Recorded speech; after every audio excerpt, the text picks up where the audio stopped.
Hello friends, art for all চ্যানেলের পক্ষ থেকে আপনাদের সবাইকে স্বাগত। আজকে আবারও হাজির হয়েছে একটি নতুন ভিডিও নিয়ে। তো আজকের ভিডিওটিতে আমি দেখাবো কিভাবে একটি ডাব আঁকতে হয়। তো খুব সহজ পদ্ধতিতে রং করাও দেখাবো। তো চলো ফ্রেন্ডস, ভিডিওটি স্টার্ট করছি, আর তোমরা প্লিজ ভিডিওটি স্কিপ না করে দেখতে থাকো।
তো ফ্রেন্ডস, আমার ডাব আঁকাটি প্রায় কমপ্লিট হয়ে গেল।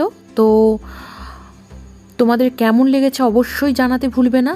আর এখানে ভিডিওটি শেষ করছি, আবার দেখা হবে পরের ভিডিওতে। ততক্ষণ তোমরা সবাই ভীষণ ভীষণ ভালো থেকো। টাটা।